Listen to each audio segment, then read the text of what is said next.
Hello बच्चों, let's start with the question. Question says that calculate the amount of mercury obtained by decomposition of 2.16 kg of mercuric oxide. यहाँ पे हमारे पास क्या है, हमें क्या करना है, अमाउंट ऑफ मर्करी ऑब्टेन कर हमारे पास बताना है कितना होगा बाय द डिकम्पोजिशन जब हम करते हैं 2.16 किलोग्राम ऑफ मर्करिक ऑक्साइड को.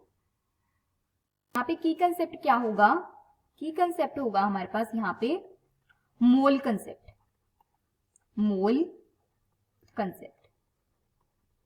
ओके, तो यहां अगर हम बात करें डिकम्पोजिशन की तो यहाँ पे HgO कैसे डिकम्पोज होता है, HgO ठीक है, मर्करिक ऑक्साइड, ये क्या होता है, सॉलिड होता है और ये हमारे पास क्या है, डिकम्पोज होता है और फॉर्म करता है Hg लिक्विड और हमारे पास क्या फॉर्म करता है, O2 गैस. ठीक है, जैसे ही हम क्या करते हैं, इसको बैलेंस करते हैं इक्वेशन को, तो ये हो जाएगा 2 और यहाँ पे 2. तो यहाँ पे जो हमारे पास क्या है, ठीक है, अगर हम बात करें तो यहाँ पे सबसे पहले हमें देखेंगे कि नंबर ऑफ मोल्स हमारे पास मर्करिक ऑक्साइड के कितने गिवन है. ठीक है, तो नंबर ऑफ मोल्स हमारे पास कितने हैं, नंबर ऑफ मोल्स होते हैं हमारे पास यहाँ पे given mass upon molar mass, given mass upon molar mass.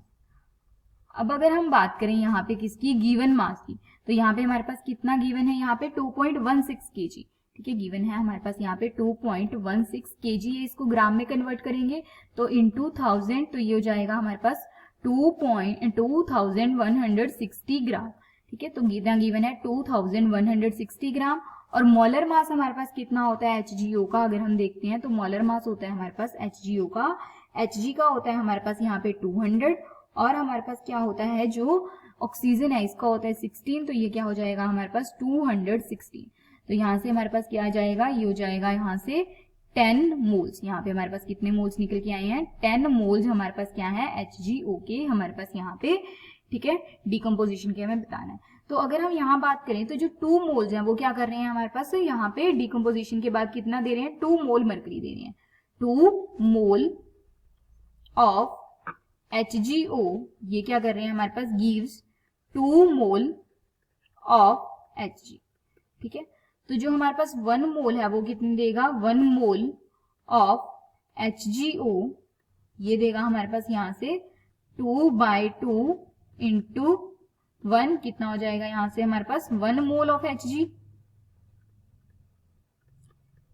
ठीक है, तो अगर हम बात करें अब हमारे पास यहाँ पे, ठीक है, 1 मोल ऑफ Hg देगा तो यहाँ से हमारे पास 10 मोल ऑफ Hg की अगर हम बात करें यहाँ पे, ठीक है, तो वो हमारे पास कितना प्रोड्यूस करेंगे, यहाँ पे 10 मोल ऑफ Hg यहाँ से प्रोड्यूस करेंगे हमारे पास यहाँ पे 1 इंटू 10 यानी HgO मर्करिक ऑक्साइड प्रोड्यूस करेंगे 10 मोल ऑफ हमारे पास किसका, Hg का.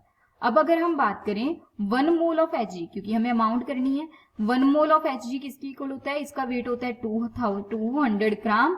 तो 10 मोल्स ऑफ Hg का कितना होगा हमारे पास, यहाँ पे 10 मोल Hg के प्रोड्यूस हो रहे हैं, तो ये हो जाएगा हमारे पास 200 इंटू 10 इज इक्वल टू 2000 ग्राम. तो कितनी अमाउंट प्रोड्यूस होगी हमारे पास Hg की, 2000 ग्राम. Okay, hope you understand it well. All the best, thank you.